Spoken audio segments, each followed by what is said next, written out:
Call back to session the Sacramento County Board of Supervisors meeting for August 22nd, 2017. And thank those who've joined us for the afternoon session. We adjourned at about 1:30 from the morning session, so hopefully we won't go to 10:30 with the afternoon session. We'll see how things go. With that, then I would just ask the clerk to call the roll to establish a quorum, and then we'll go into some items that were continued over from the morning agenda. So, Supervisors Frost. Here. Kennedy. Here. Peters. Here. Cerna. Here. Natoli. here. And you have a quorum. Thanks. Okay, we had two items held over from the morning, 35 and 39. Okay, so for, this is from the morning session. Item 35, adopt resolution authorizing the Director of Water Resources to execute the Consumnes Subbasin Sustainable Groundwater Management Act Working Group Framework Agreement. Okay, I would ask maybe for a brief presentation, just overview on this, and then I don't know, we have speakers signed up on this. I don't have any speaker cards at this time. For those that are interested, we did denote to some of the parties who had expressed interest that we would hold this over to 2 o'clock. So if you wish to address this, get a speaker form in and let Carrie make a quick presentation on this, and then we'll. Good afternoon, Chair and members of the board. I'll just provide a little bit of background. So as presented in the board letter, this is the first action that your board is being asked to take as the governing entity for the county GSA and the Consumnes Subbasin. The agreement under consideration was created to outline the collaborative process that the 7 GSAs will follow over a 6 to 12 month period to make decisions and move towards complying with SGMA. So the guiding principles in the framework agreement include crafted GSP that respects local jurisdictions while building on a basin-wide approach, recognize mutual interdependence, commitment to collaborate, strive for consensus, rely on credible process, build progress through incremental agreements, support effective and efficient processes, and accommodate uncertainties. In the agreement, the voting structure is a simplified 1 vote per GSA. Mr. Schneider has voiced his concerns, and I believe he has sent you some information. He has concerns about the voting methodology that we have proposed. Before Mr. Schneider presents his information, I'd just like to reiterate that this is an interim agreement set to expire in 1 year. 4 out of 7 GSA governing entities have already approved the agreement. GALT will consider the agreement on September 5th, and Slough House will meet on September 8th. The GSAs have expressed a willingness to consider the voting methodology that Mr. Schneider proposes. However, they would like the time to look at the different options for weighted voting. Mr. Schneider proposes a weighted voting based on acreage, and there are a lot of other factors that could be considered as part of a weighted voting structure, like water use, irrigated land, population. All of those things should be woven into weighted voting.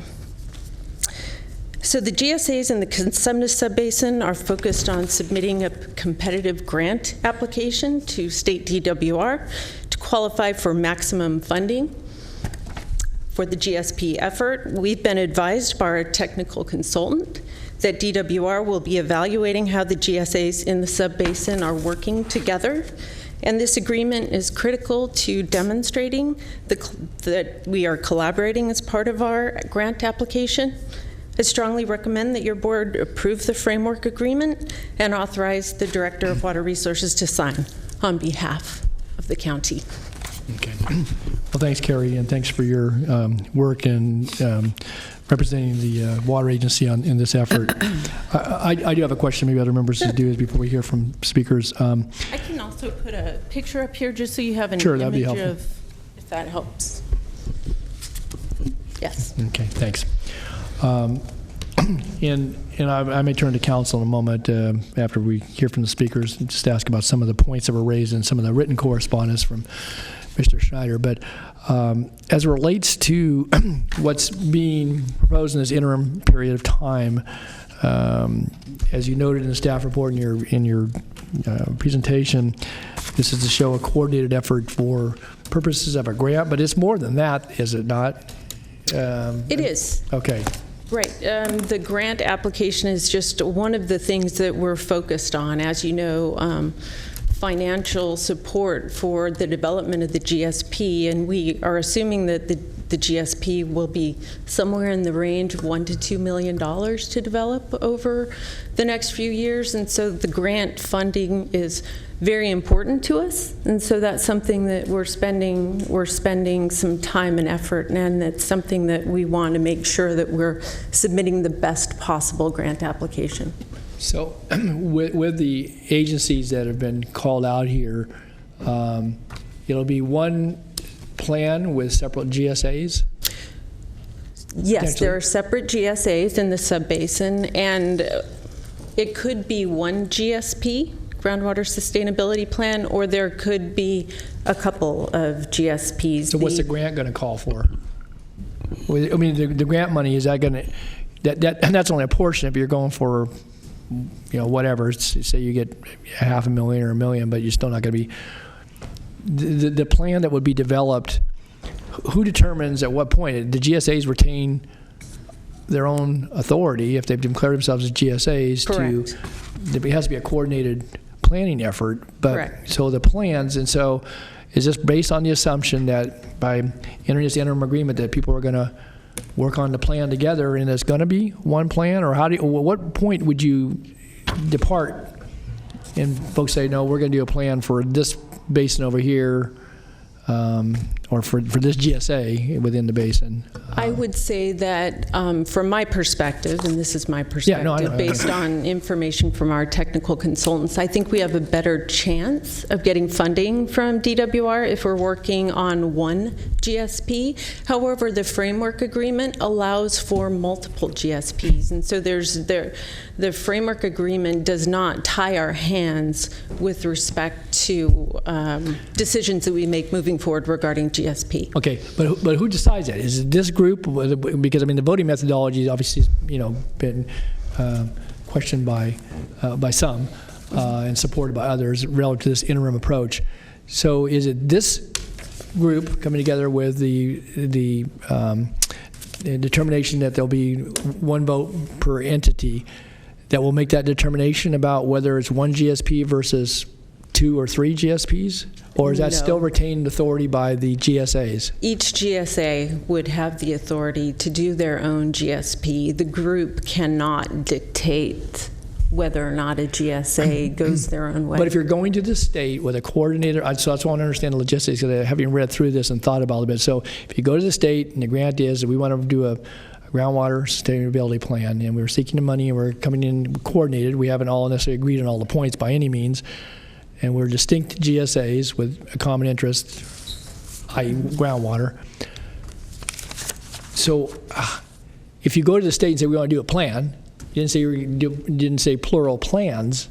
So at what juncture do you begin to put yourself in a bit of a box, i.e. via the application and taking the money that's only going to cover part of the cost? I guess, and I don't want to get too technical, but it just seems to me that, that's been, as I've read some of the correspondence, I think some of the premise is that somehow we're going to, these foundational decisions will get either assumed and or made, recognizing that there are authorities. I see Tom coming to the front seat here. So yeah, he knows that I'm going to defer to him. I just want to be clear because, again, it goes to, I think, the heart of some of this, not just on representation, but also about, retained authorities and responsibilities, and whether it's under SGMA or under, the formation of special districts, ever how they're constituted, and obviously a municipal government with the city of Galton being, even distinct, and this water agency being created by the Board of Supervisors. But so.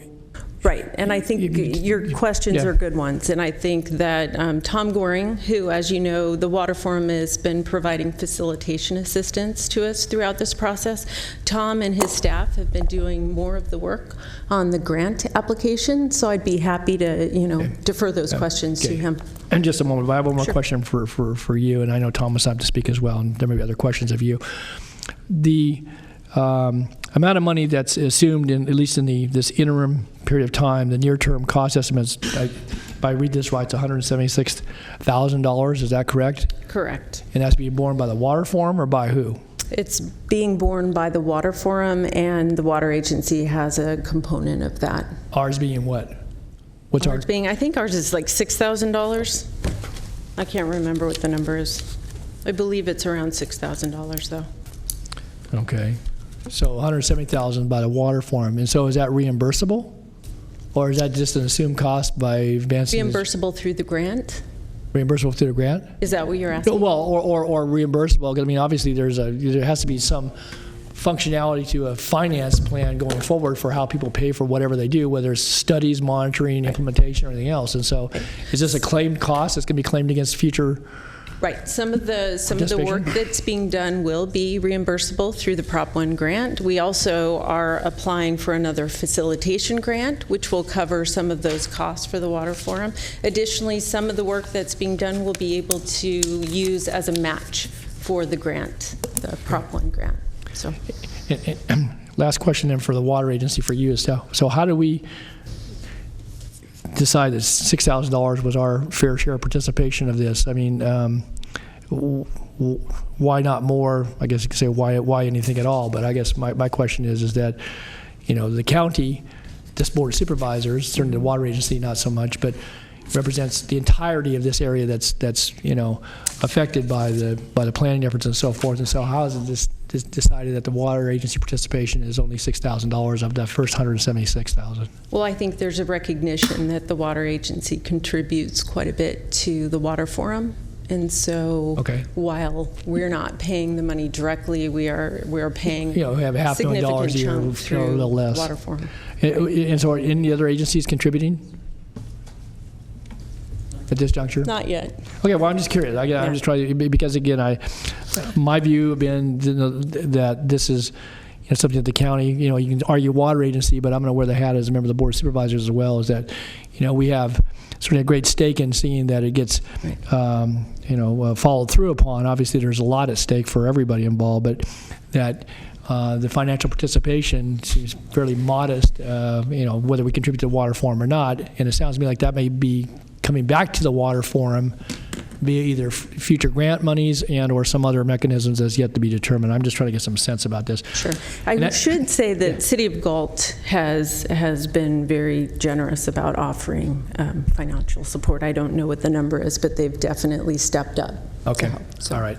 That's all the questions I have of Carrie. Any other questions of Carrie on this matter? If not, Tom, I had you on the speaker, so you're welcome to come forward if you'd like. I only have 2 speakers signed up, so. Okay, sure. Come on forward, and then I have Jay Schneider. Sure. Thank you, Chair Natoli, members of the board. Chair Natoli, can I start by trying to answer a couple of those questions? The question about, does this framework agreement allow multiple plans or GSPs in the future? The answer is yes. There's a section in there that specifically says it is currently the intent of most of the GSAs to have a single plan, but multiple plans are allowed. Further, we are trying to structure the grant application in a way that it allows basically a split in the future if that is the will of any one or more of the GSAs. Personally, I hope that doesn't happen because I think we can have a much more defensible plan and spend a lot less money if we do a single plan, but it's not up to me. So let me just throw a couple of comments at you. My name is Tom Goring. I'm director of the Water Forum. That's a regional organization. Many of you are probably aware of the work we've done in water conservation, American River restoration, development of a flow standard for the American River, our testimony in opposition of the Delta tunnels.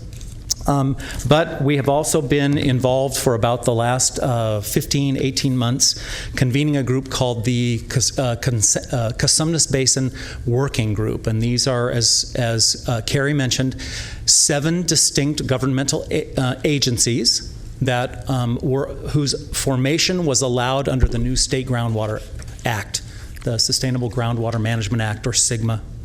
One of those 7 agencies is Sacramento County Water Agency. The others are Amador County, Slough House Resource Conservation District, Galt Irrigation District, Omichimney-Hartnell Water District, the City of Galt, Clay Water District. SGMA is a really high bar. If we are not successful in the work in developing a sustainability plan by the end of 2021, the state can step in and charge your constituents money for managing their groundwater for them. So the stakes are really high. Our objective in bringing some water forum time and effort and funding in the near term is to make sure that this basin starts out on a sound footing. The framework agreement that we're asking you to approve today is important partly to give us some operating rules. How do we as staff, as adjunct staff to these 7 entities, how do we work for them? How do we serve them in a way that their will can be realized? It's also important, as Carrie mentioned, for giving us the highest probability of getting some grant dollars. Our estimate is that by the time this plan is done, at the end of 2021, we will collectively spend probably about $2.3 million. We can only apply for $1 million of state funding. So we're going to have to come up with a bunch of local match. So I have no problem dedicating a relatively small amount of water forum funds early on, because that will contribute to the local match. We're asking for $1 million. The state, through Proposition 1, has less than $70 million available and over 100 different basins to share it with. So the importance of us preparing a competitive grant application cannot be overstated. What is the framework? What is the framework not? It is not a long-term governance. It is not governance at all. It's simply a set of working rules that shows that we know how to work with one another, and more importantly, it shows the Department of Water Resources that we're collaborative. It's also not long-term. The agreement specifically says that it is interim and that it expires in 12 months. And those are my comments. Thank you. Thanks, Tom. Any questions, Mr. Corey? Good. Thanks, Tom. Thank you. Stand by. Maybe other questions as we get along. Okay. I have one other speaker, Jay Schneider. Jay, if there's anybody else who wish to address this item, please get a speaker for me. Otherwise, Jay will be it for this. Good afternoon. Good afternoon, Jay. Here's some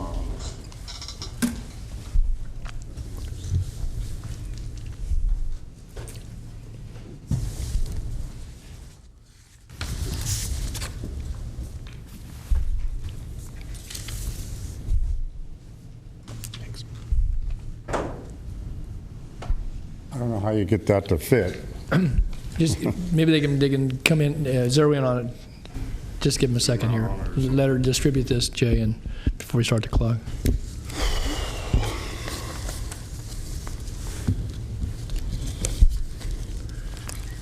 All set? Yeah, there we go. Yeah.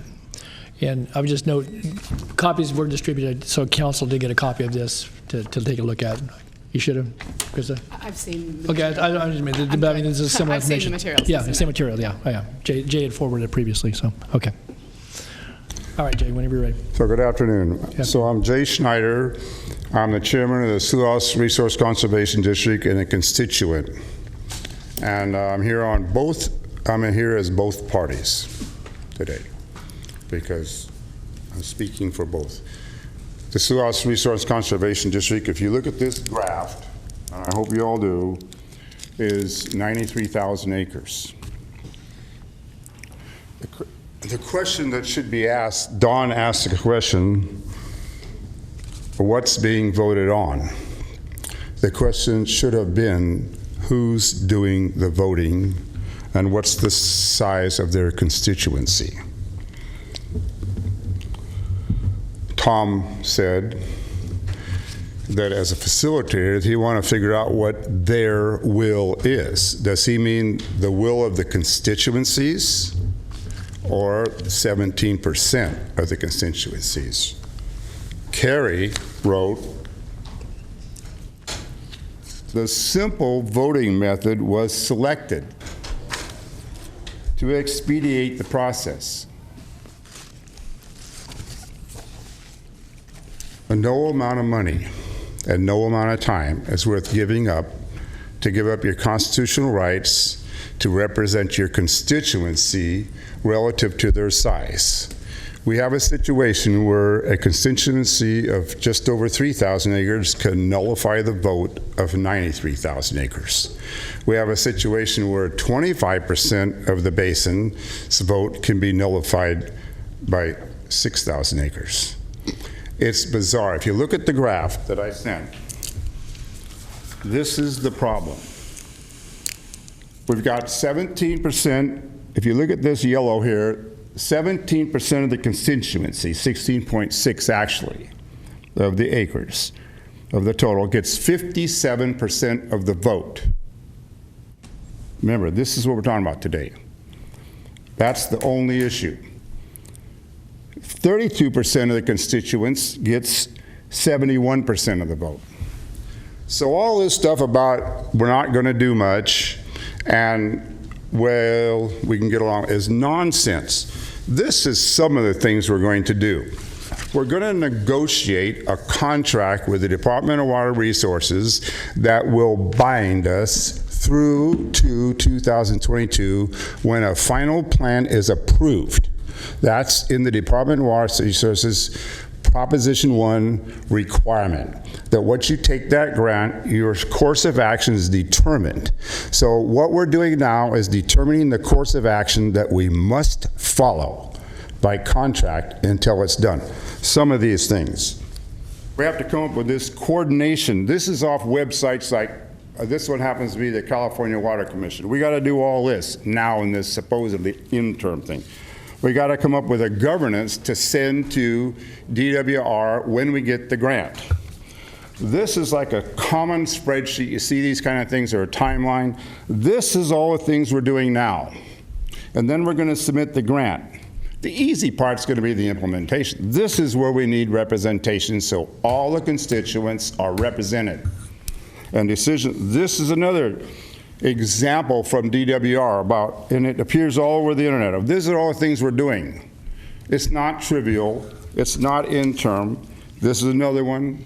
So all the way along the line we're making, like someone said earlier today, fundamental, foundational decisions, and they are irreversible unless you go back and start from the beginning and give all the people, all the constituents a seat at the table during the deliberations, during the negotiations, and during the voting. So the second graph here, this is not complicated. This graph is from Warren County, New York. In Warren County, New York, they established this system a long time ago. And each census, they would take the census and they would allocate the voting according to that census instead of rearranging districts. The reason was because they had all these towns and wards, and they act like our district, our basin. Each person in one of those towns would have liked to sit on the board, so they did. They put them on the board, and then they waited their vote, and it went to court that was challenged in federal court and upheld this year. It's a completely valid way to allow all the districts a seat at the table and simply apportion the vote. It's not only valid, but it's constitutional. I can't imagine how you can defend what's in front of us, because it doesn't, it's all they care about is what they call the differentiation, or there's a word for it, deviation from equal. So if you look at the one on the bottom there, you'll see that the deviation from equal is less than 5%, which is perfect. If it's 10% according to law I read, and I'm not a lawyer, but then it's not perfect. And then you have to adjust. And that doesn't make any difference whether you're voting on people or constituent acres or constituent assessed value. When you decide on what the unit is, it has to be apportioned proportionately. Okay. According to the courts. Jay, I'm going to need to ask you some. You almost got 6 minutes to go in here. Today, that's the only issue. All these other things are interesting, but they're, just like here, they're a complete distraction. A complete distraction. This is not about what we have to do, it's about how we're going to do it. And we're, it will be, there's the attachment I sent you on the first one was from the California Law Review. There's a large effort out there to disband totally this kind of local representation. They want to take it over, have the state come in, and they're looking for cases. If anybody read it, for you that are making decisions, it should be a must read. It's a short read, and once you start, you won't be able to put it down. It's the one about the aquifers and the voting and all of that. And it's right on target, and we would be the poster boy to how not to do it. We're the poster boy for no constituent equality whatsoever in this basin. So, and it's simple. We'll all go back to the exact same boardroom. We'll understand that from now on we're doing proportional voting. The other issues in here that need a little tweaking, we can tweak them. And that's the way we'll go. Now, just for the record, like you appointed the director of the water agency to be your representative.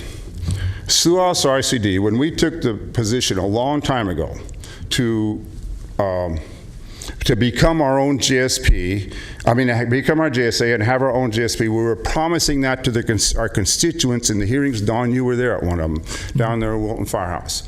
And that's been our position all the way through. They appointed me and Herb to implement that policy. We don't have staff to implement policy. So I'm out here both implementing our existing policy, and that is our existing policy, to represent our constituents and to have an independent GSP coordinated. It's never varied. Now, not to say that someone might want to bring it to our board and change our board's mind, but today and always in the past, that's been it. And in every meeting when voting come up, we said we need proportional representation.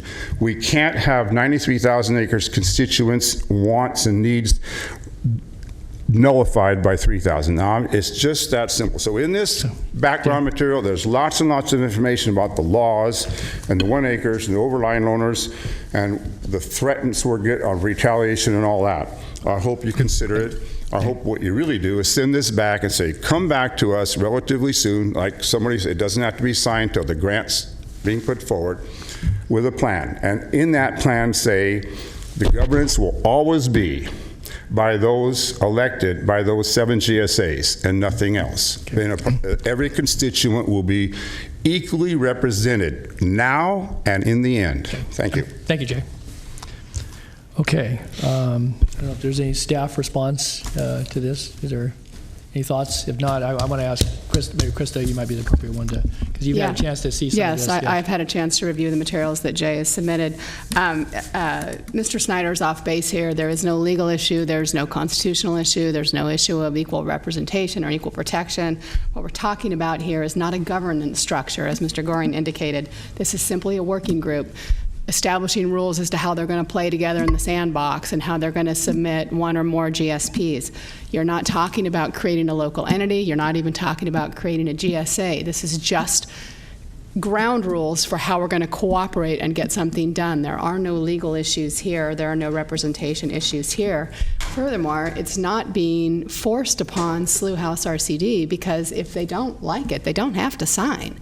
So there are 7 GSAs that are provided here as signatories, but if they don't want to sign, they don't have to. I mean, that may not be the preference of the other members, but it's not being forced down their throats. So there simply is nothing to Mr. Snyder's comments. Krista, just a question. I know I spoke with Robin yesterday just a little bit about this. So what about any of the formational or foundational issues, though? I think certainly Tom spoke to it, for the purpose of the grant, this coordination. If there's, recognizing obviously the difference certainly in what Mr. Schneider's take is on, and obviously yours as counsel to this board and to the water agency is on it.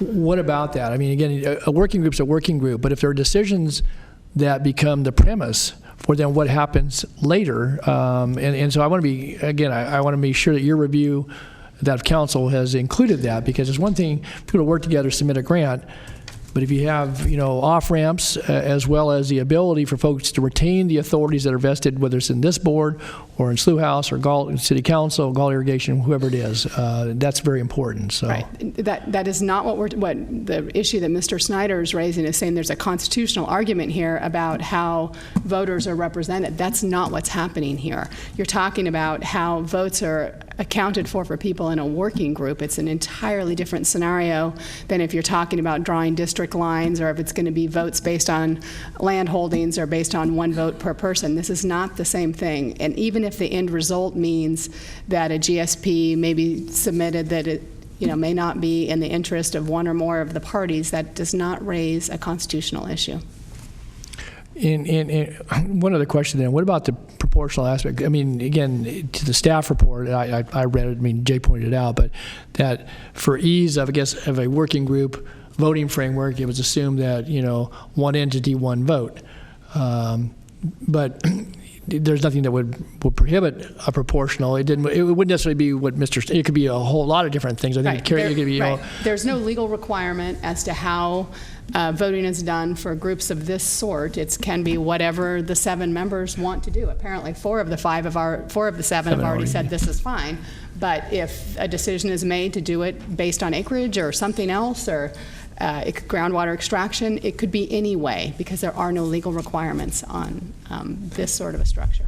and maybe you know, or maybe you don't. And my last question is, so as relates to a calculation or a consideration for proportionality under any one of the things you described or some other framework for weighted voting, at what juncture would that have to be decided before actually a groundwater plan was submitted for, or is that something the working group is going to be tasked with? I mean, it was talked about and it's been conversed about in the various bodies that have talked about it, but as you said, 4 have passed on this for this purpose. But at what juncture would that get addressed? I'm not following your question. No, what juncture would if you were looking for proportional voting, if you were going to have you would need to decide that now, because the framework agreement says 1 vote per GSA. So if you want to do something other than that, this is the time to do that. Okay, but is there not going to be a successor group? You may need to ask Carrie or Tom Goring about Is that not anticipated? Or Tom or Carrie? I don't care. Either one. This is just an interim governance structure. There will be an ultimate governance structure that is developed as part of the GSP process That's over what I'm the asking next few about. years. Yeah, that absolutely will happen. And that's when Mr. Schneider and I spoke, there is a willingness of the other GSAs to contemplate a different voting structure as part of the ultimate governance, however the subbasin, however we decide to manage it. There is a willingness to consider a weighted voting structure, but we need to do it, we need to contemplate that in a thoughtful way that's considering a lot of other things other than acreage. Okay, it just brings me to one other, I guess, kind of hypothetical, but in the event that Slough House RCD, for purposes of discussion here, chose not to be a part of this working group, then they have to shoulder responsibility of them submitting their own groundwater plan, or is this group going to plan right over the top of them? No, they would be responsible for submitting their own GSP. Okay. Although I would say that a lot of the technical work that will be done as part of this collaborative effort would support their GSP as well. And so I think that there would be some cost savings there. Okay, but therein relative to governance, though, if they, again, to what Jay's point was, is that at least with the board direction that he believes he was given as one member of that board and certainly part of that body that acted, that if they chose to shoulder that themselves and not to be a part of this working group, that then they retain all the authorities that go with the Slough House RCD board. Is that correct, Chris? Under a GSA, so then the proportionality, then the 93,000 acres, if that's what's in the Slough House RCD, then they would then be represented. The RCD board would retain that authority by virtue of the fact that they didn't become a part of this working. Yeah, they would be on their own. Okay. Right. And they are a GSA. They will always have those authorities assigned to a GSA. And so the life of this group is 1 year? Right. And then what happens at the end of 1 year? We have to do a new agreement. We have to agree on a new agreement. Okay. All right, thanks. Okay, you have a motion, you have a second? Second. Please move in second to approve the recommendations outlined. Please vote. Unanimous vote. Okay. All right, thank you for that. Next item is item 39, another water item.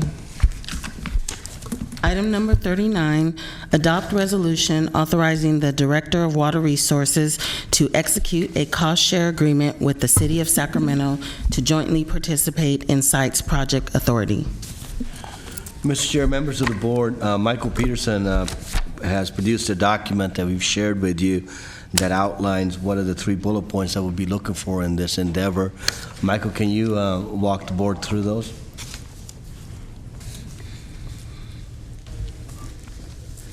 In regard to the proposed joint seat between the City of Sacramento and the County of Sacramento on the Sites Board, we understand that there was some discussion this morning and perhaps concern on such a joint shared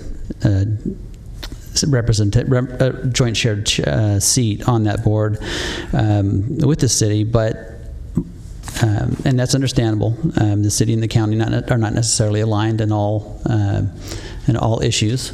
Yeah, can you believe it or not? But the importance, I think, for the county to participate in the Sites Board and what's going to be happening as that project's developed can't be understated. In order to help provide perhaps some more comfort for the board, I did just draft up quickly some, call them recommended parameters to guide us as we would participate in that shared board seat. To ensure that we have at least some basic metric where we could gauge, is this partnership continuing to work for us? Is there a need to decide whether we should stay in that shared partnership? So let me just go through those. The recommendation is that the joint participation with the City of Sacramento on the Sites Board is predicated on the following: that any actions taken by our shared county-city representation do not conflict with the county's adopted Delta principles, and then drilling down, that any such actions do not conflict with the county's position or engagement on the water fix, and that any such actions would not compromise the county's ability to support its independent position on those issues. The intent is to ensure that that your board is aware that staff is eyes wide open in terms of the optics, perhaps with partnering with the city, because we do have some differing views on some of the water issues, but at the same time, we have often found that we do need to partner with agencies that might not agree 100% with us, because it leverages our position and engagement in the issue. We did that in advance of the petition hearing process for the water fix, and here we think it would still behoove us to move forward with a shared seat. Obviously, as long as that works for the county, we would have the option to pull out of the agreement. The proposed agreement doesn't lock us in. If there's some terms in the agreement that you may find some discomfort with, we could go back and discuss with city staff maybe some revision to the terms, perhaps the 2-year versus 1 year, things like that. I think that's open, that we could consider doing that. But I do want to emphasize that given the scale and the importance of the Sites project statewide, and this shared seat being the only opportunity that we will have to sit on that board, I think it's important that we take advantage of that opportunity. Okay. All right. Supervisor Kennedy? Yes, thank you, Mr. Chair. And I take it Mr. Chair had a lot to say about these bullet points because I wholeheartedly support this, so I'd like to make the motion that we adopt staff recommendation with these actually read into the record as part of that recommendation. Okay. Second the motion. Okay, let's move a second.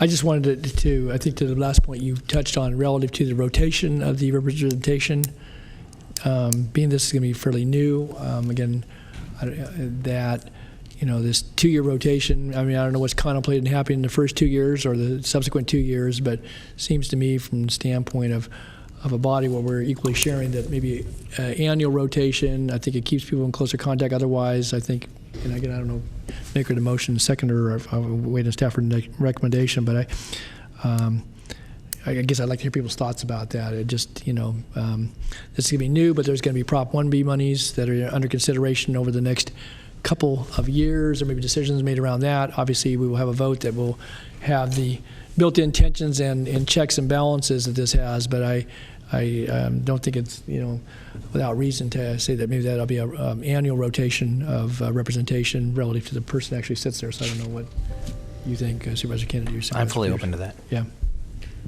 Agree. Okay. All right. So if you want to read these into the record, then the motion would be along with that Correct. rotation annually. But so go ahead. You want to read these into the record? All right. Recommended parameters to guide county participation with the City of Sacramento on the Sites Project Board. Joint participation with the City of Sacramento on the Sites Board is predicated on the following: that any actions taken by our shared county-city representation do not conflict with the county's adopted Delta principles, that any such actions do not conflict with the county's position and engagement on the water fix, and that any such actions would not compromise the county's ability to support its independent position on those issues. Okay. All right. That then supplements the staff report, and then we'll go back to the city relative to the Correct. rotation as it relates to representation on the sites board. Okay. Okay. I had no one signed to speak. Anyone here want to speak to item 39 on the agenda? Carried over from this morning. All right. Seeing none then, if no further comments, please vote. Unanimous vote. Okay. Thank you. All right. Now to the afternoon items. Paul?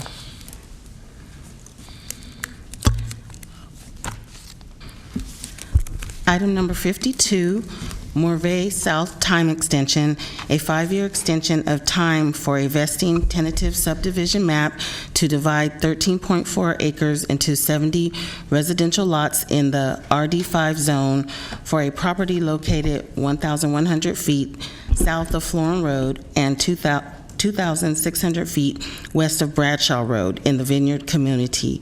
Environmental document addendum to prior mitigative negative declaration. Okay. Leanne. Good afternoon, members of the board. Leanne Moffett, your county planning director. This is a relatively common, or we've seen quite a few map extensions. I do have a full PowerPoint. I could also skip that at your discretion, but I'm happy to give that if you'd like. Maybe do an abbreviated one so people that are in the audience as well as anybody watching can at least see where it is. And excellent. So the site is located here a bit south of Florin Road and west of Bradshaw Road in the Vineyard community. This is actually in the North Vineyard Station specific plan. We've had a number of time extensions in this vineyard area since development did not proceed as quickly as had originally been expected. The project was originally approved by your board back in 2007 and was extended through several state statutory map extensions, but they are here today requesting a 5-year extension.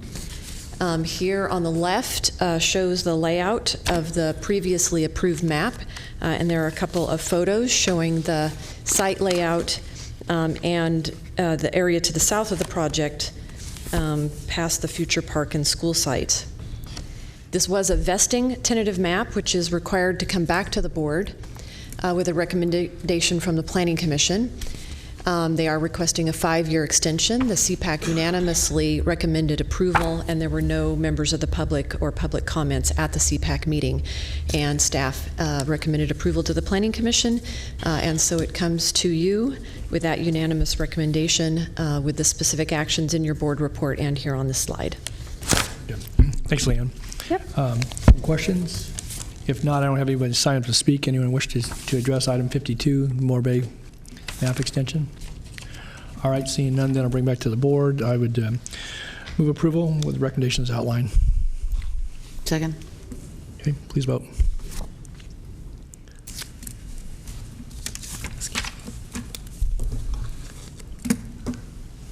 Unanimous vote. Thanks, Leanne. All right, next item. Item 53, Franklin Electric Transmission Project, request for a general plan consistency determination for a new bulk transmission substation and a distribution substation proposed on the east side of Franklin Boulevard near its intersection Watt Hood Franklin Road in the Delta community. Environmental document addendum to the final initial study mitigative negative declaration.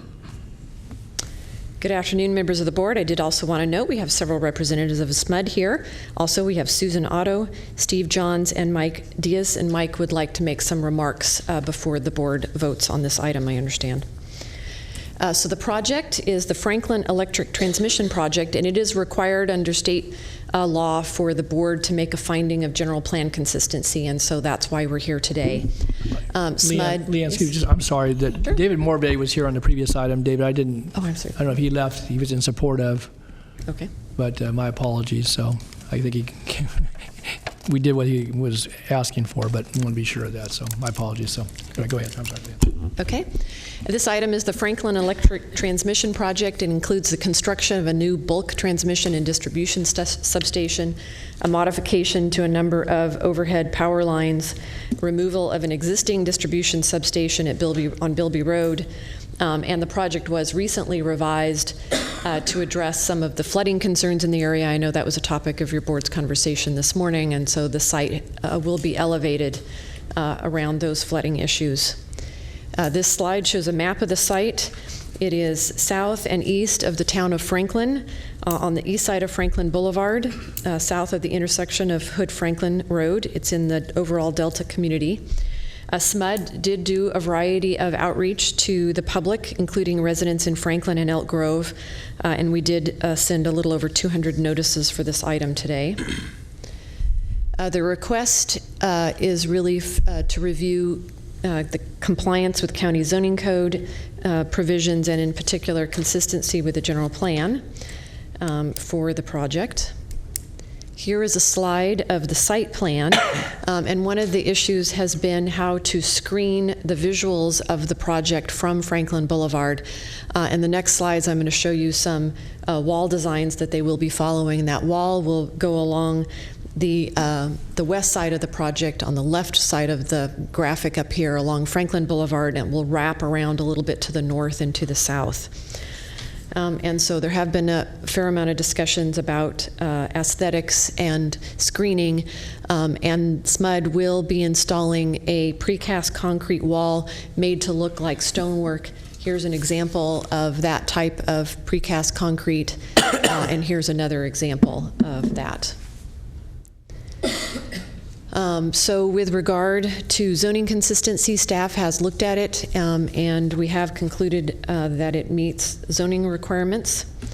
And we've also evaluated a variety of general plan policies that are listed on this slide. I won't read them all, but we have concluded that it is consistent with the county general plan. And so staff is recommending approval with these specific actions detailed in your board report and on this slide. Just a question on second bullet point. Why do we have to find there's no feasible alternative? I mean, is it just if it's not being contested? They purchased the property, they brought it through for review. Why do we have to make a finding that there's no feasible alternative? I think that's part of the state requirements. It just seems odd. I mean, again, I don't have it in front of me. I do think it's part of the statute that requires the review, but I don't have it in front of me. Okay. Okay. Maybe if you find an answer before they close the hearing. So, okay. Any questions of staff on this? And if not, I'd invite Steve Johns to come forward. And if there's anyone here in the audience that wishes to address this item, please sign up or get a speaker sheet in, and we'll call upon you. Steve. Good afternoon, Supervisors. I'm Steve Johns, SMUD's Government Affairs Manager. First of all, we'd like to thank county staff for their support with this project. They're very helpful in getting us through the process. This is an important facility for SMUD, and getting to the chair's question, there are several, a lot of limiting factors when it comes to locating a substation like this facility. You have to find a parcel that's the right size. Has to be adjacent to a road because we need to have access with very, very large vehicles to get it set up. The vehicles don't go in there very frequently, but when they do, they have to be able to carry a large load with new transformers and things like that. They also have to be close to existing transmission lines, so not bringing additional transmission lines long distances. and they have to be close to the load or the forecasted load. And our bulk substations are sort of spread all throughout our service area, so that you're able to sort of keep your load balanced. So with all those limiting factors in play and also wanting to avoid prime ag land, there were really few opportunities for us to locate this anywhere else other than this location. And we're very happy we're able to reach an agreement with the landowner to purchase the property. We have Mike Dice, our Director of Substations here. We also have Kim Crawford, who's with SMUD's Environmental Management, if you have any technical questions. Okay. Thanks, Steve. Thank you. And I appreciate the SMUD staff. I know certainly Mike and others, over the last year and a half have, met with community members and certainly have briefed me on this, and worked with our planning staff on the design elements. And I guess the only big change was the height of this. I want to be clear about that. So originally it was going to be 2 foot, and now we've gone. This can be 5 foot higher grade. It wasn't clear. It's an additional 3 foot. So additional 3 feet over and above what was proposed previously. Yes. Okay, so they can flood fight at Franklin Road? With regard to your You prior... don't need to respond to that, but Yeah. go ahead. With regard to your prior question, on the top of page 3 of your board report, when we adopted the state provisions into our own zoning code in section 3.6.6.8.1 of our zoning code, it's actually our local language that has this requiring staff to look at feasible alternatives. Okay, that's fine. So that's something I think we took generally from the state law, but we actually enhanced it in our own zoning code. And I know they did work with residents in the city of Elk Grove in the development that's immediately across the tracks, and moved a couple of poles, took them out of the equation. So that work was important to the aesthetics as well. So, okay, I don't have any time to speak, and if there's no other comments by staff. Yeah, oh.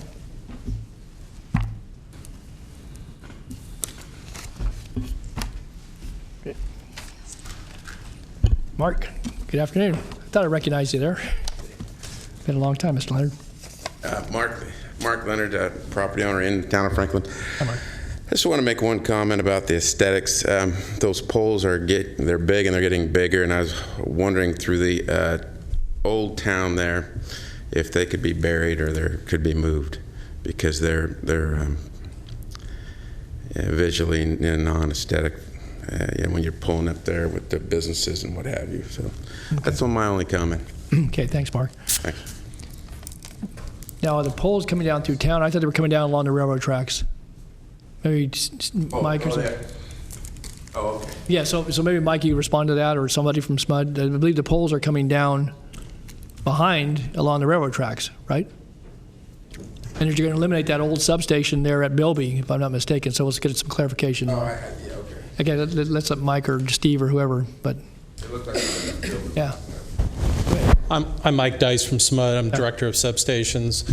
So the poles, there's actually 2 areas of poles. There's the transmission line that's existing along the railroad tracks, and that was the one that Supervisor Natoli said that with his guidance, we were able to reduce the number of poles there and try and reduce that impact. The other poles are the 69,000 volt poles that leave the substation that go out into the other areas of the service territory to serve our substations out there.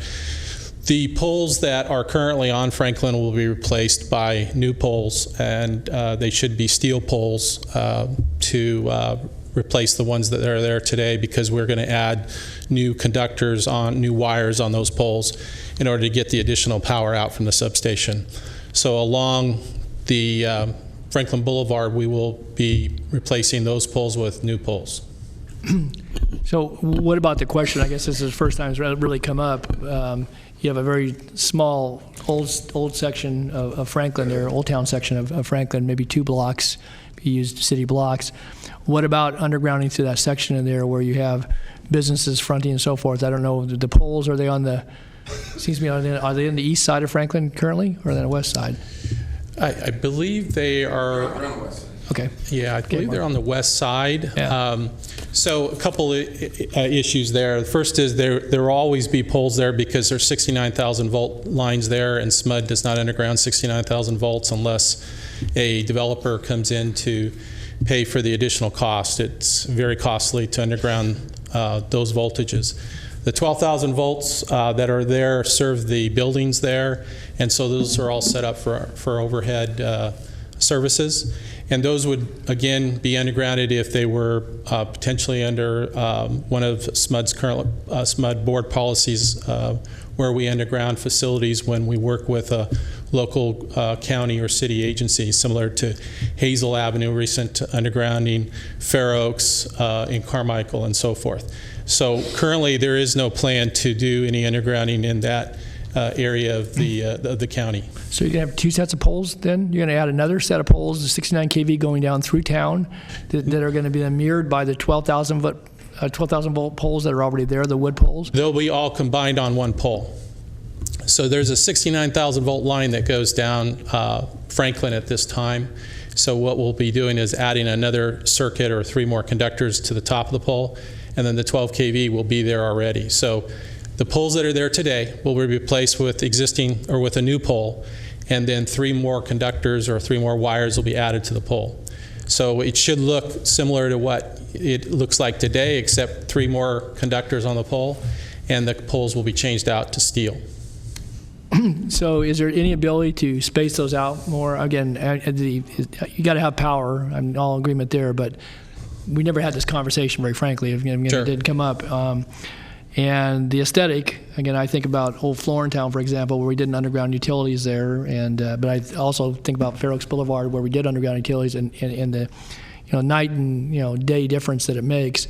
We have a long-established older portion of town there, and those poles will be obviously the tallest structures in the town, even with 2-story buildings and so forth. So is there no ability to maybe space those out differently so that you may have at least eliminate a pole or two with those lines? And again, I know, Mike, you're pretty good at working that within obviously the framework of what you're guided by, but I'm curious about that. So we can certainly take a look at it. One of the things that'll drive it is the services that come off those poles to the respective buildings.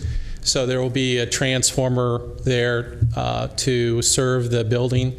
And so generally, wherever the poles are today would likely be where the poles end up, because they were placed there to serve the businesses and so forth. But certainly talk to our design group to see if there's any way that we can reduce poles on Franklin. Because you can span those 69 kVs differently, but when you've got to bring it down, step it down for the buildings, that's where you run into.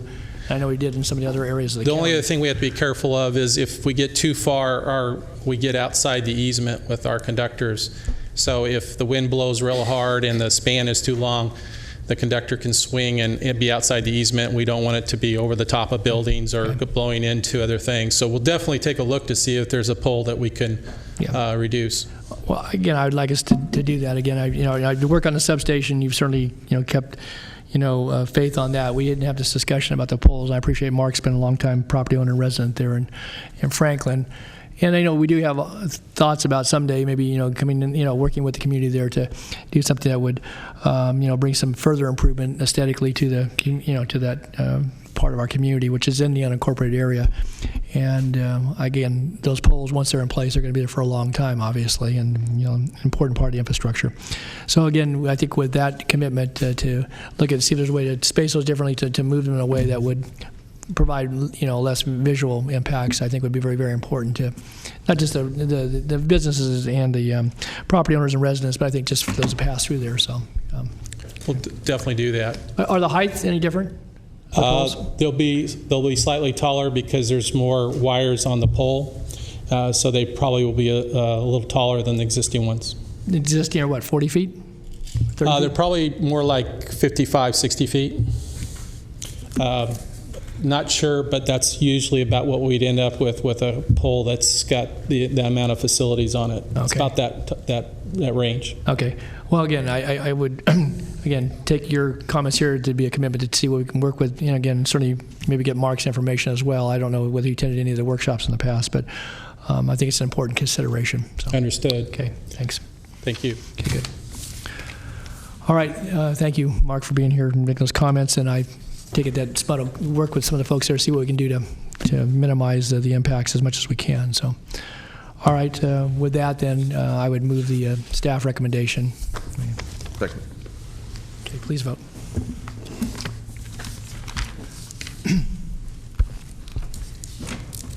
Unanimous vote with those members present. Okay, thank you. Thanks to the SMUD folks. Thanks, Mike. Good. Yes, sure. Begin this next Yeah. item. I'm going to have to leave. I wonder if we could do item 55 first. It's the nominations real quick, and then I could get my nominations done. And Yes, we could do that. Okay, so if you call item 55. Thank you. Item 55 is your nominations. Continuing to September 26 is the North Highlands Foothill Farms Community Planning Advisory Council. And today's items, Carmichael Recreation and Park District Supervisor Peters. Please continue to September 26th. Silver Service Commission Supervisor Natoli. Continue to September 12th. I'm sorry, excuse me. Continue to September 12th. Thanks. Equal Employment Opportunity Advisory Committee Supervisor Natoli. Okay, the Chiefs of Staff have interviewed and they're recommending continuing to September 26th. I guess they haven't. They have interviews pending, I'm sorry. So. Mission Oaks Recreation and Park District Supervisor Peters. Yeah, I'd like to reappoint Nia Nguyen to the Mission Oaks Park District. Okay, thank you. Sacramento County Youth Commission Supervisor Cerna. I believe this has already been continued to September 12th. Okay. And Supervisor Peters. Yes, I'd like to nominate Kylie Andrews as the District 3 Youth Commissioner. Okay. And Supervisor Natoli. Continue to September 12th. We have an interview pending. Okay. And that concludes your nominations. Okay, thanks. All right, then we'll return to the workshop on item 54. And please call the item. Item number 54, South Sacramento Habitat Item 54, South Sacramento Habitat Conservation Plan Workshop. Okay, yeah. Good afternoon, members of the board. Leanne Moffett. I am simply going to do a very brief introduction. The staff presentation on this workshop item today will be given by Bill Zebron. Bill is the joint project manager for the various plan participants. There are several other folks also here for this item. We have Rich Rodmacher, who's county staff with water resources on this project. We have our outreach consultants, Jean Endicott and Michelle Smyra, and I am particularly pleased to also announce that we have Jennifer Norris and Jan Knight with the U.S. Fish and Wildlife Service also here. So with those introductions, I'm going to turn things over to Bill to give the presentation. Okay. Thank you, Leanne. Welcome, Bill. Okay, well, thank you very much, Leanne, and Chairman Natoli, members of the board. I'm pleased to be here to update you on the status of the HCP. We achieved a very significant milestone that has been in the works for many, many years in the listing of the documents in the Federal Register on June 2nd. So that's a major step forward for the program. That formally begins a 90-day public outreach process. So today's hearing is informational to provide you an overview, to update you on where we are in the process, to talk a bit about the outreach program, and then just take any questions and comments you may have at this time. I have a brief presentation, probably about 10 minutes of time, but just as a reminder, this is a partnership among these main partners, the county, the cities of Rancho Cordova and Galt, the Southeast Connector, and the Regional Sanitation District. We've actually had questions from time to time about why not Folsom, why not Elk Grove. I think some of you remember the rationale there, but as a reminder, Elk Grove was a partner in the process at an earlier stage.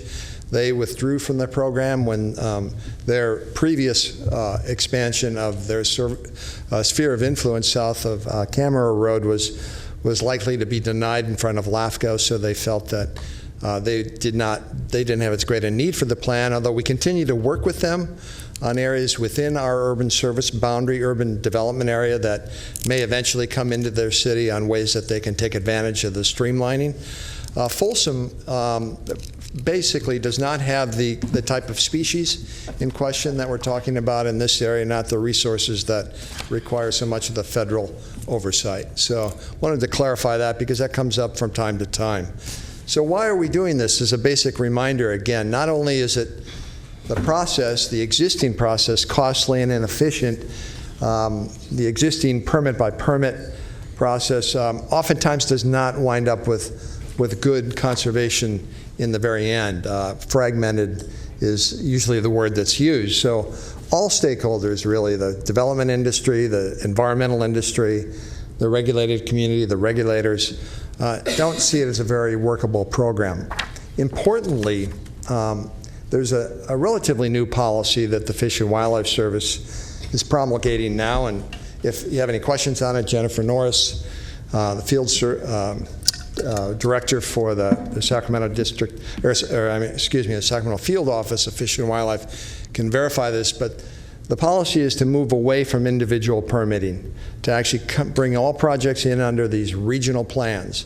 And it's not just us, but the surrounding counties as well, Placer, Yolo, Butte, and so forth. There's several of them in the works or sort of at the same stage that we're at. So by and large, it's the only game in town to get your permits, and it's going to be better in the long run in our view.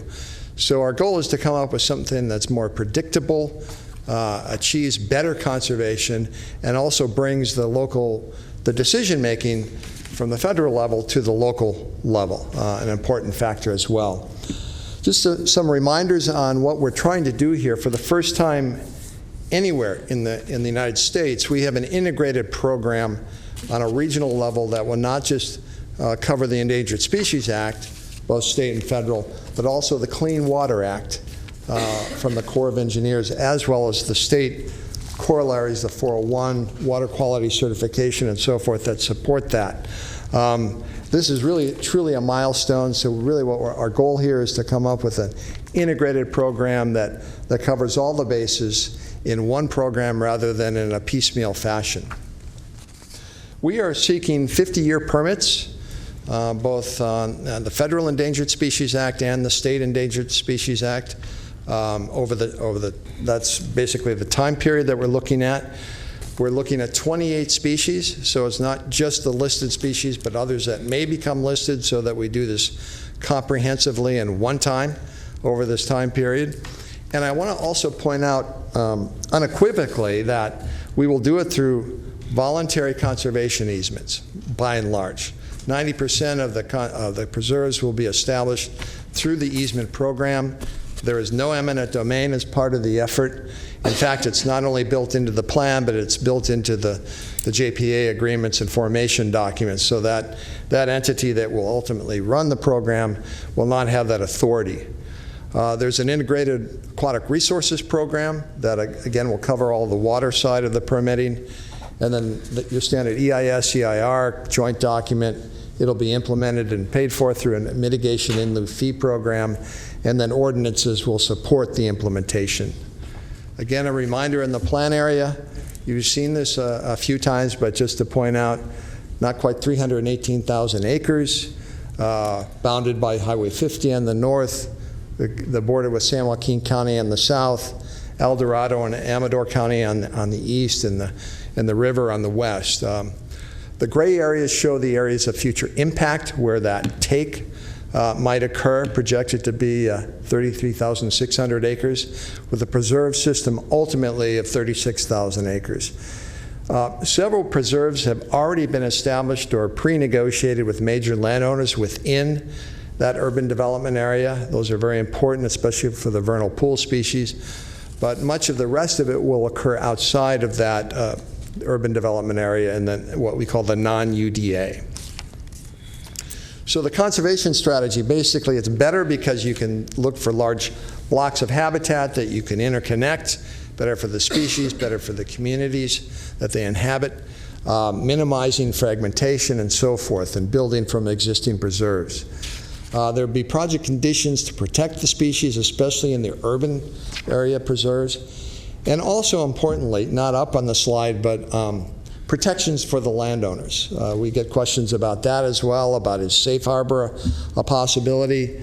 It will be, but through a program that we are calling the Good Neighbor Program, and basically will be administered by us. And what that means is any landowners who surround a preserve can apply for incidental take coverage if they wish, as long as the existing resources are documented, and essentially get that. So if species migrate across property lines, they enjoy that sort of protection.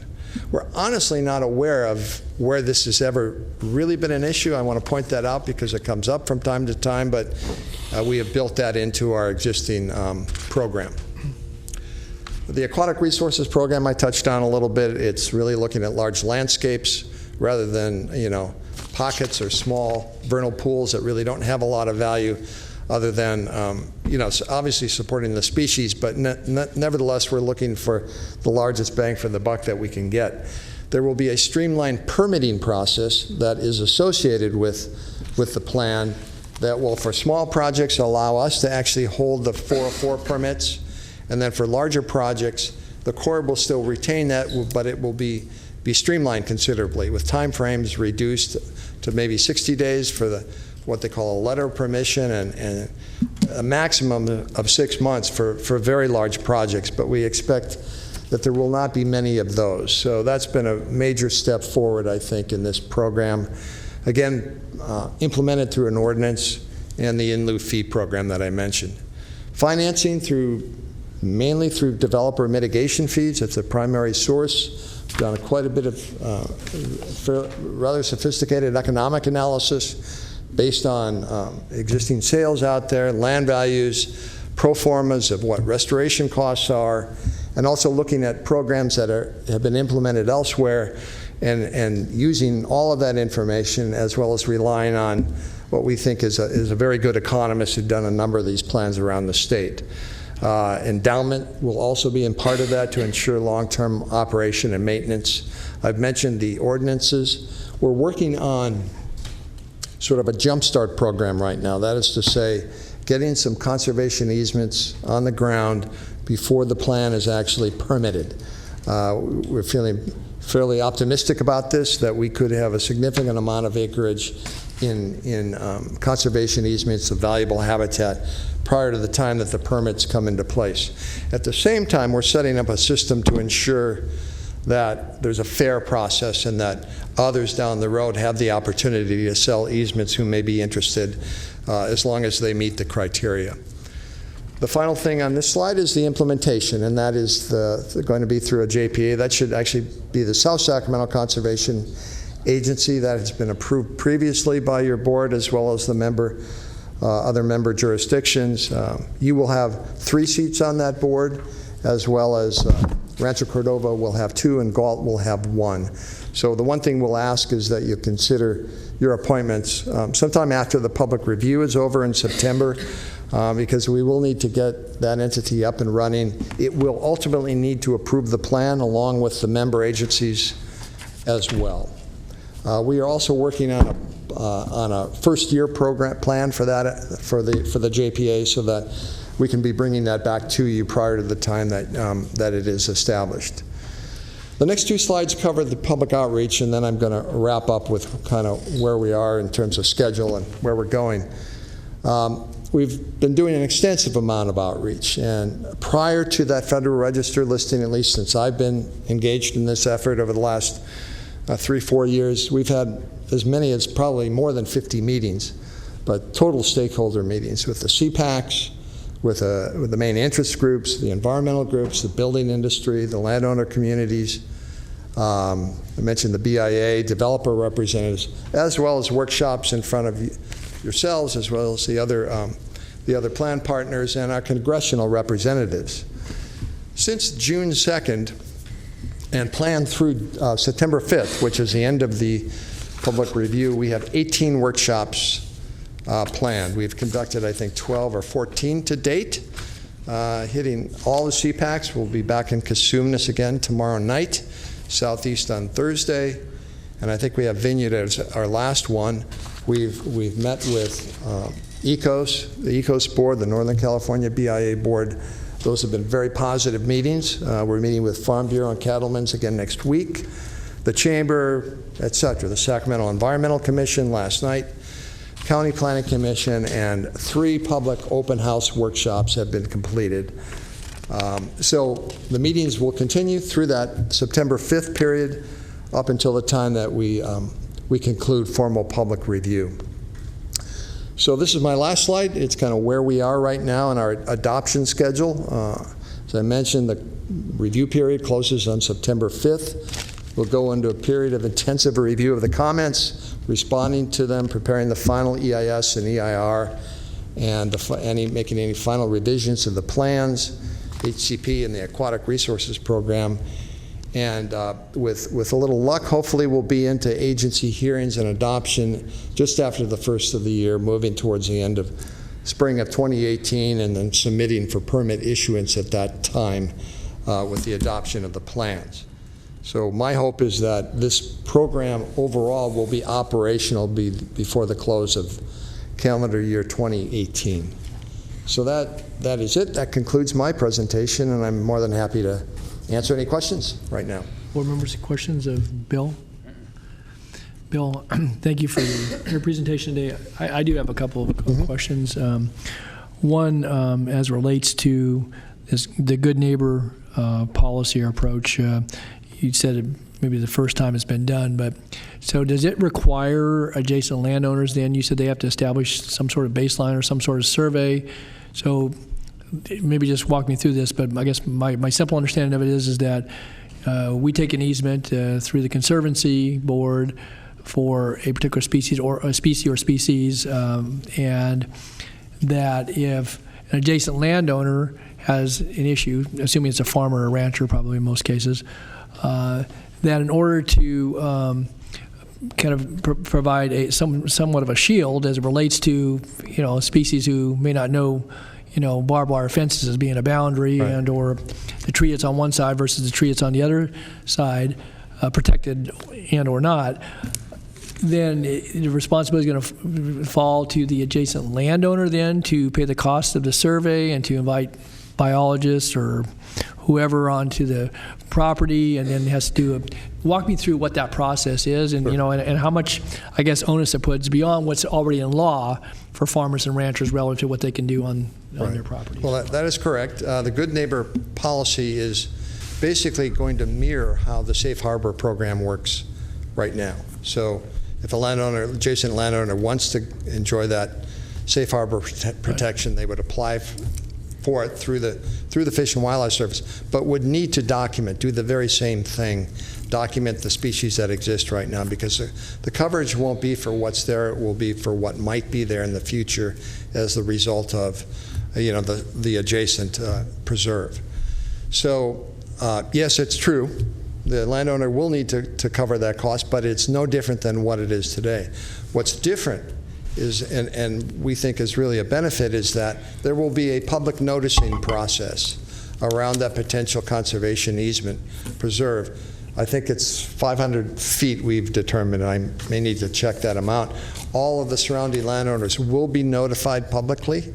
They will have the opportunity to, apply for this coverage. They will also have the opportunity to voice any questions or concerns they have before the JPA makes a final decision on the purchase. So is there concurrent processing allowed, so that in the event that, for assuming that adjacent landowner didn't necessarily want to protest the easement, but wanted to get that coverage of Safe Harbor Good Neighbor, is there a concurrent processing process, or does that require them to go back to some step A and have to then document? No. A lot of that's been done in the public purview for the HCP. So, well, we'd have to again look at the site. Yeah, right. And take a look, but certainly it could be processed concurrently. There'd be no reason not to, I think, in my opinion. And we being the Conservancy made up of local electeds are the ones that actually pass on that, or that still has to get passed muster with the Fish and Wildlife Service, does it not? I don't believe so. Or no, it doesn't? At this point, it's all going locally. So it's covered in the permit. See, that's a difference between that's what I'm trying to existing understand. and now. I mean, the existing program and this program, it's the local JPA that will actually pass muster on it. It's almost like us, so, we will be able to issue the incidental take coverage for development projects. It's the same idea. We would have that authority to do so for surrounding landowners as well. It would be helpful to maybe get a little more detailed, you don't need to do it from the podium today, but detailed understanding of what that process might entail, at least how it's envisioned, and what sort of costs. Again, each site might be individual, so it might require more, a more intense vetting in the field or whatever. But to get some idea what that would happy to entail, do that. That would be helpful to know. Yeah. The other question I wanted to ask is that as you've done the workshops and are continuing to do them, and again, I appreciate the work. Certainly, you've employed some very good folks to assist in that regard and getting the word out.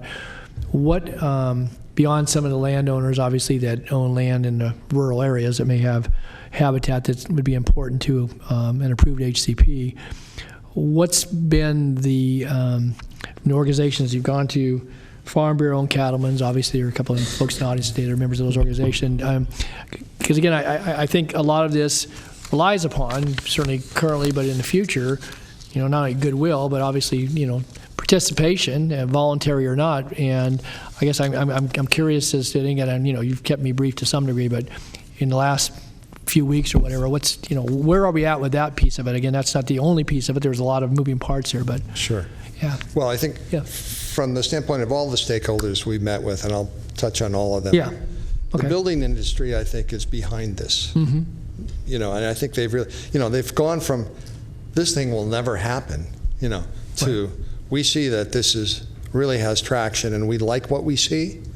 I think we all said this thing would never happen. Yeah. Right. Yeah, certainly. Yeah. And what I said when I took this assignment is, I will tell you if I don't think it can happen. And unfortunately, I wish I'd been here 2 years ago to say we're at this point, but it did take a little longer. But compared to 20 prior to that, we're here.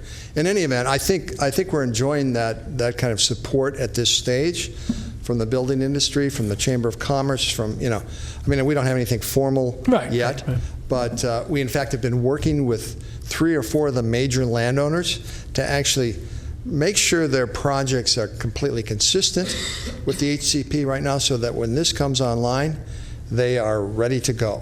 Mm-hmm. I'm sure some may be here today, I'm not sure. But so on that side.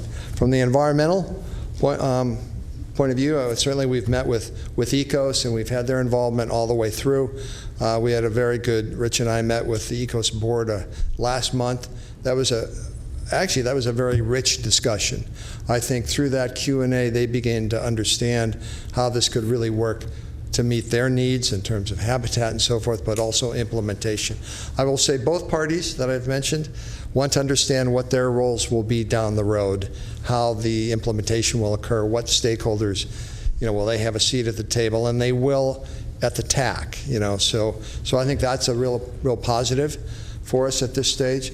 We're continuing to work with the landowners. Some of them, we are working with willing sellers right now, as I think you know.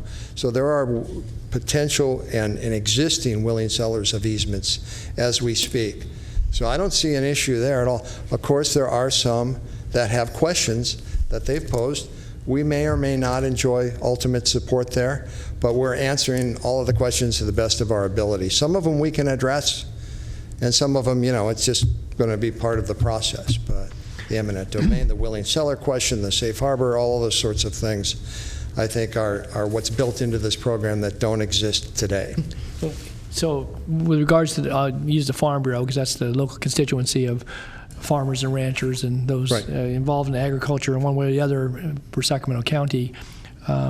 What have they formally taken a position? I know that they participated with their previous executive director, and I think raised both legitimate concerns as well as obviously I think cited some of the historical references and, things that would be important for, for their constituency, but that's our constituency as well, along with other folks you've mentioned. And so I guess I'm curious, without putting too much on the spot here on television, but I'm trying to get some sense about that, because this thing continues to, you're moving along, you're taking the task that you were given and following through on that. I'm just trying to get some sense about where we are, because I get mixed reads on that. I'll just be very honest. Sure, I understand that. Yeah. And we're meeting with them next week. I mean, as you know, the previous chair, or previous executive director, we've met with her, continuing to stay in touch. She is going to actually be working with the Farm Bureau. I think they just appointed a new executive director. They did. You're right. They did. So we have some educational work to do there. But we're meeting next week, and then I believe Charlotte Mitchell will continue to watch this. She'll be commenting on the document. We know that, as well as Cattleman's. They will be commenting on it. So some of the same individuals we've been working with from day one will still stay in that role.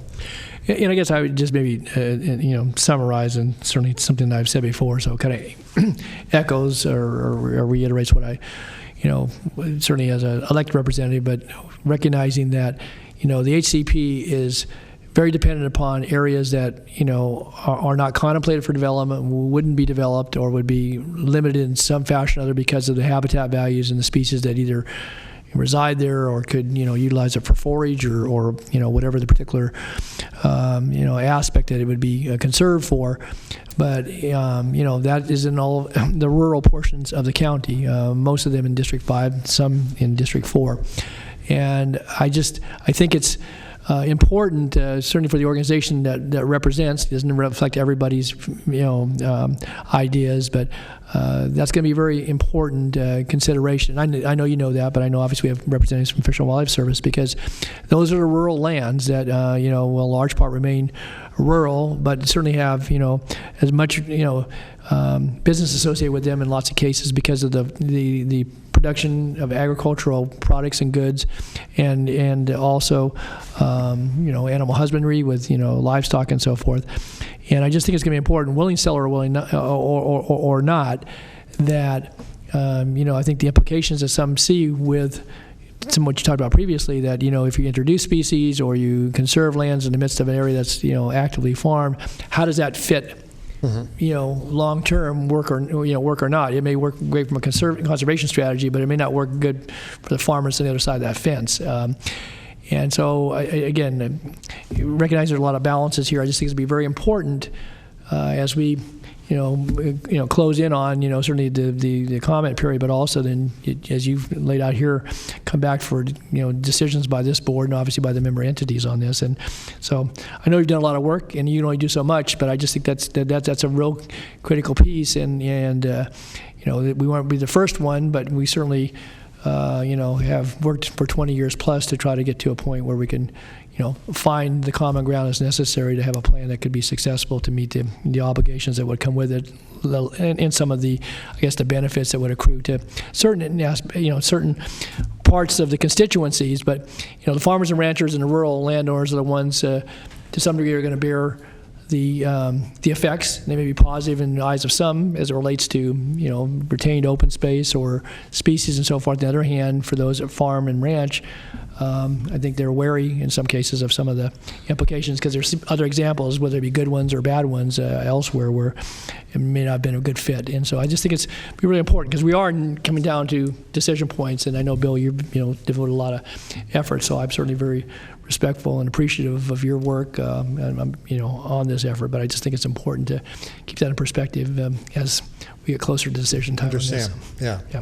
Thanks. Right, well taken. Okay, Thank Supervisor you. Kennedy. Yeah, I just wanted to just really briefly just thank Bill and Gene and Michelle, the whole team, for the work that you've done. I've only been following this 3 years. It's been, of course, works a lot longer than that, but you guys have done excellent work, really reached out to the community, gotten the input that was necessary to make this thing work. So I just want to thank you publicly. Very appreciated. Thank you. Thank you very much. Okay. Any other questions or comments for Bill? If not, I don't have anyone's time to speak and wish to address the board on this. Mr. Schneider. Anyone else in the audience that would? I have another speaker signed up on an off-agenda item, but I don't have anyone else on item 54. So, Jay, good afternoon once again. Hello, I'm Jay Snyder again. Happenstance this was here today. So I was involved 17 years ago as a representative on this when it started, and that's when a lot of the folks involved said, you know what, we're just going to go the regular way. So on my high-end slideshow that I just made,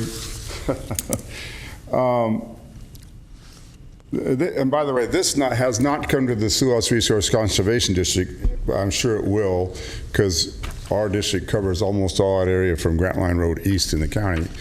So we'll make comments, but these are some of the past concerns. Just look, this is the voting structure. He just said, Sacramento County, 50%, they're about 50% of the area. 33% is Rancho Cordova, and 17% or one vote is Galt. That's what we're asking for out there too, folks. You're doing it here. It makes perfect sense. Next slide. This is the unbelievable impact that we're going on. This is not very good, but this is the area out there they want to develop. The X marks the land that they want to take, 2 to 1. 2 to 1. Think of a checkers board, where you got 3/4 of it already used in Sacramento County. Now they're going to use 1/4 of what's left, and they're going to use 2/4 of it to so-called offset. This land that he mentioned, there's a lot out there that's already servient tenants. Servient tenants used to be agricultural land with lots of options. Like right now, out there, they're changing their crops and their cultural practices according to the market. What used to be hops and prunes ended up being corn and tomatoes, and now it's grapes and sweet corn and alfalfa, and gosh knows what it'll be in the future. But when you're a servient tenant, you're extremely limited in what you can do. Unbelievably, you can't put the very crops in that are necessary to be viable. But that's even more the point. This is an illustration of what would be left out there, like 25 or 30% of the land in this county for next development. Now in Placer County, they're already there. When they have theirs, there'll be 100% of what's privately owned, not servient tenant land now, will be nothing left for the future. It's all servient tenants or developed.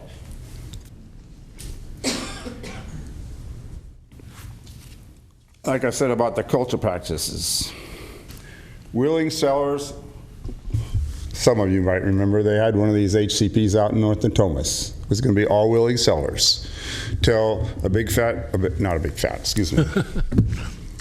rather large developer couldn't find a quote-unquote willing seller. So went to the city, and the city used their power of eminent domain to take this land. So it's a flippin' joke that it'll be willing sellers. A joke. Good neighbor policy. Don might remember our ranch, we had Michael Bean from the Environmental Defense Zone out here, did studies on our ranch. We wanted to be in the Safe Harbor Agreement. The Safe Harbor Agreement requires the owner to go out and do all these great studies. The Environmental Defense Zone did it for us. But then, nobody in the county and the state agencies won't respect a safe harbor agreement with the Fish and Wildlife Service. So like if we entered into, and it was going to be elderberry beetle habitat, if we'd entered into that and this was Michael Bean's big concern, then the state would have still caused us a problem if we'd went and cut a elderberry bush down, or the county. So the safe harbor agreement thing is nonsense. It's for show. It has no, if they were good, they'd be all over the place. And if the state and the county would say, we'll respect the Fish and Wildlife Service safe harbor agreements, they'd be very popular. Fact is, what difference does it make if they respect it if the state and the county won't? That's the situation today. That's why they're not around, because it's a joke. It's a for show thing. Why? This is a governmental agency going out and seeking property that qualifies for their thing. Why aren't they putting out requests for qualifications? Why are they giving the opportunity to pitch in this program to secretly selected landowners? There might be a whole bunch of landowners that like to be part of that process.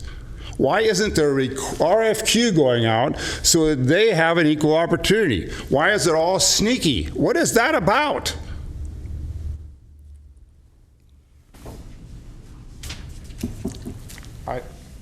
There's nothing wrong, like Folsom and there's nothing wrong with the traditional method of doing this. It's working all the way across the United States. And anybody that gets up here and says, oh, they want to do it this way, say no. This is a very bad system, and it, just like the checkerboard, it's got a few squares left, and the next time somebody puts a thing down to develop, 2 more get taken off. Next thing you know, there's nothing. It's just math. Thank you very much. Thank you, Jay. Okay, any other member of the audience wish to comment on the workshop today on HCP? Okay. With that, this is just an information item, important information item. Thank our guests for being with us today and our speakers as well. And when is the next juncture at which you anticipate being back to this board?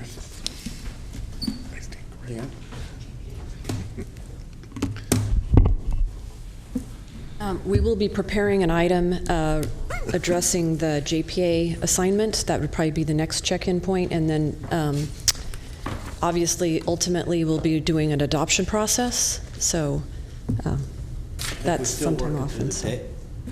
We're still working through the dates, but as we start getting these ready, we'll present them to the board. Okay, so the next item we'll see will be the governance item. The Governance appointment. item, yeah. That's what you're Governance saying. item.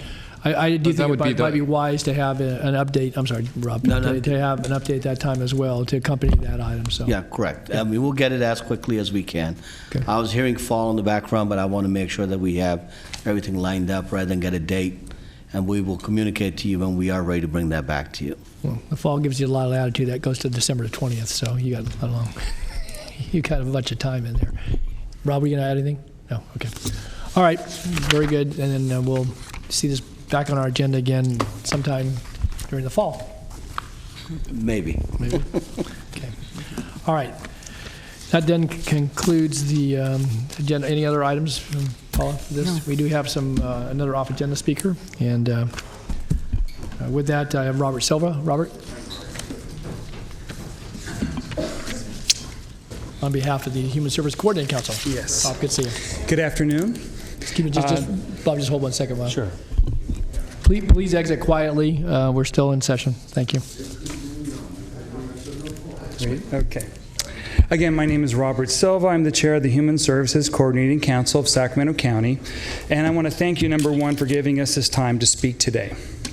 About 3 years ago, the Sacramento County Board of Supervisors asked the Human Services Coordinating Council to solicit input from community groups pertaining to safety net services within their communities. Based on the input received from county residents, the Human Services Coordinating Council provided the Board of Supervisors with recommendations. This year, we once again returned to the community to solicit inputs, mostly from CPACs within the community. Some of the concerns raised in the community included the homeless population in local neighborhoods had increased significantly over the past 3 years and had created a negative impact within their communities.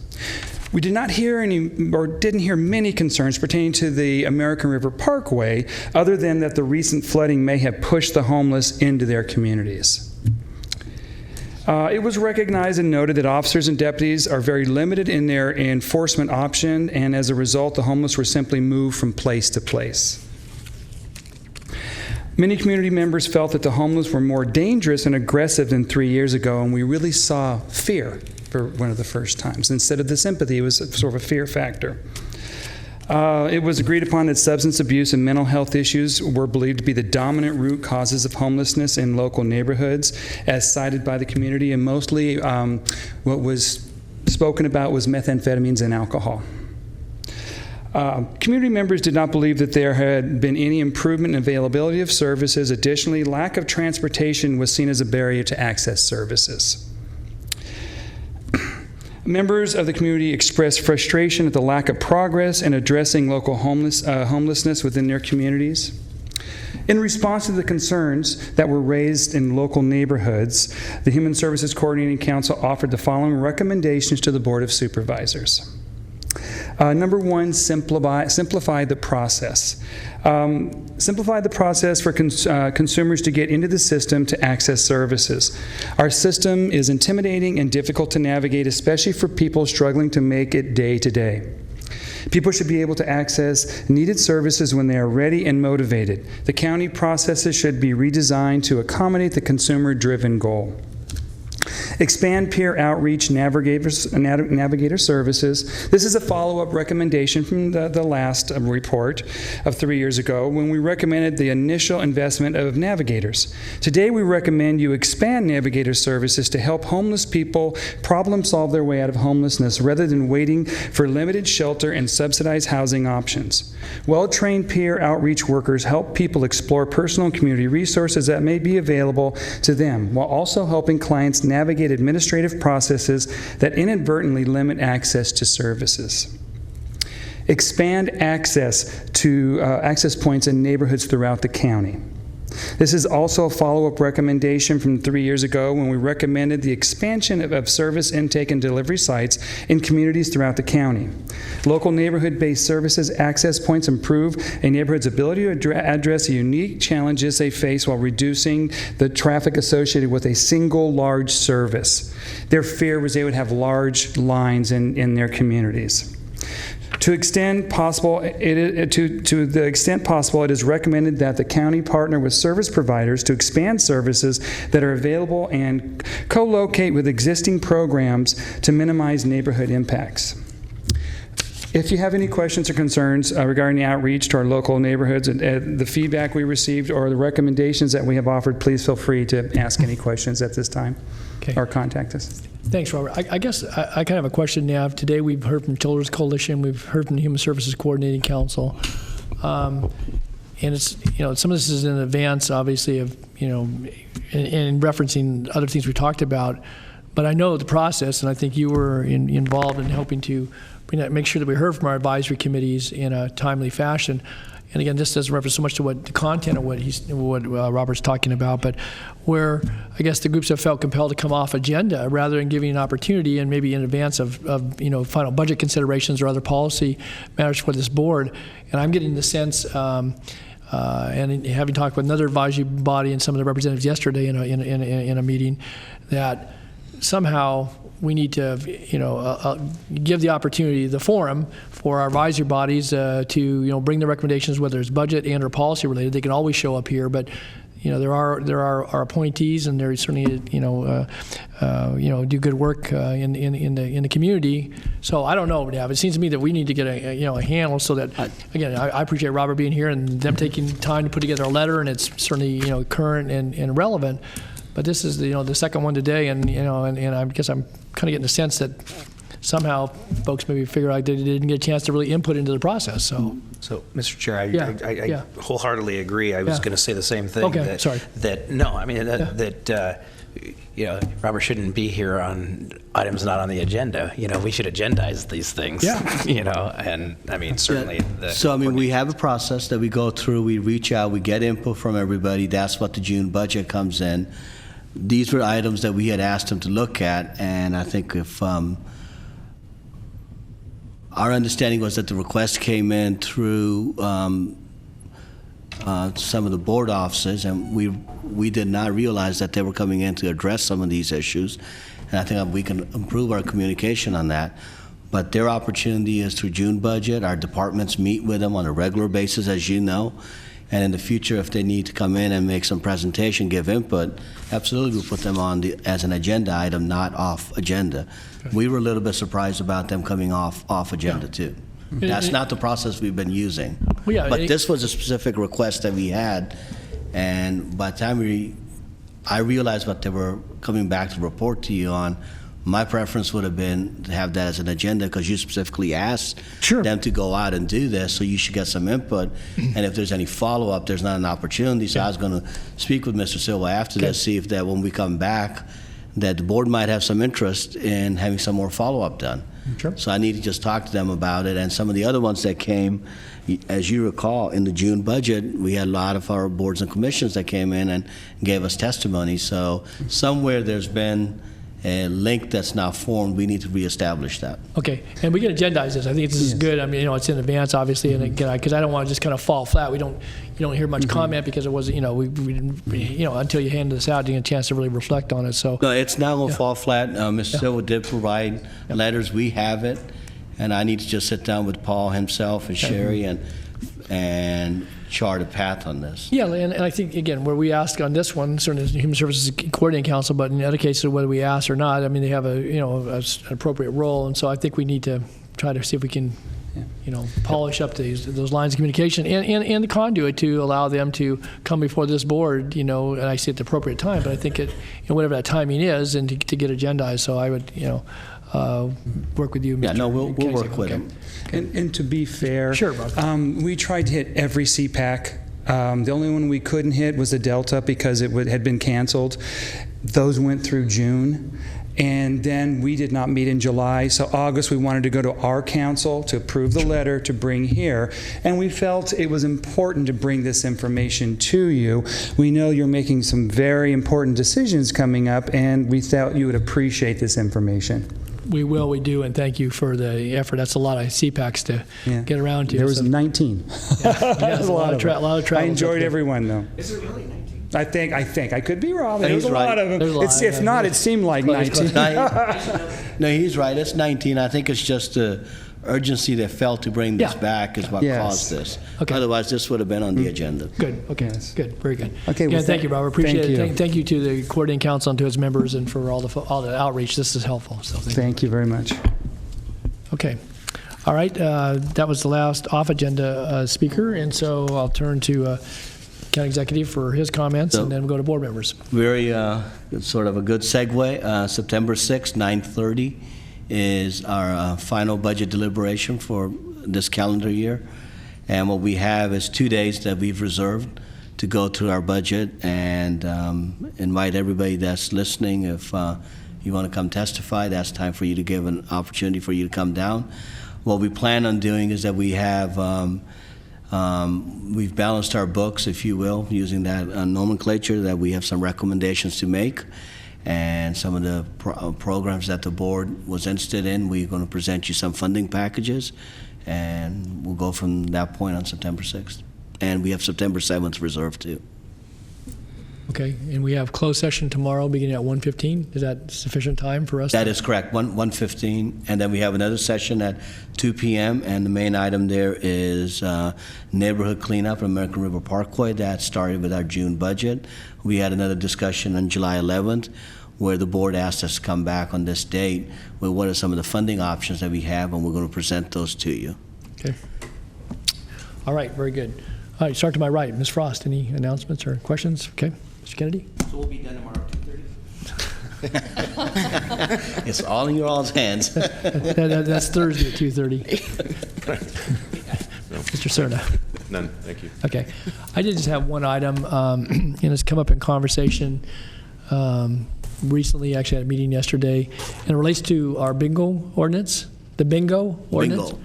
I did see Mr. Yee yesterday. Yes, and I spoke with him too, and I think part of it is an ordinance that hasn't been visited for quite some time. I think both the enforcement as related, but also the competitiveness of our structure in this county is probably questionable at best. I think we have maybe less than half a dozen bingo operators still operating, and there's a combination of reasons, but it was pointed out that both the city of Sacramento and the other cities certainly have structure for audit and such, and it's done by the sheriff's department by ordinance, and that currently it's 2% of the gross for whatever services are provided.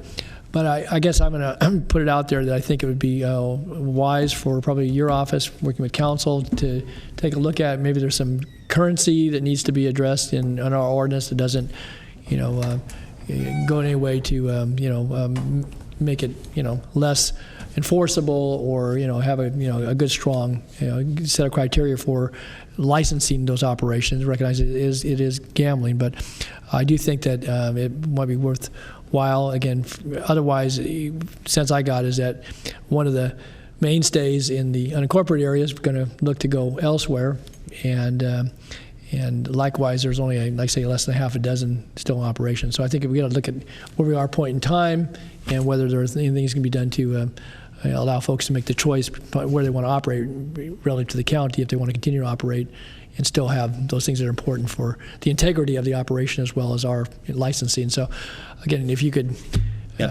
take a look at it maybe. I'll work with the sheriff's office and county council. Yeah, okay, good. All right, that's all I had today, and we'll return to these chambers tomorrow at 2 o'clock for another round.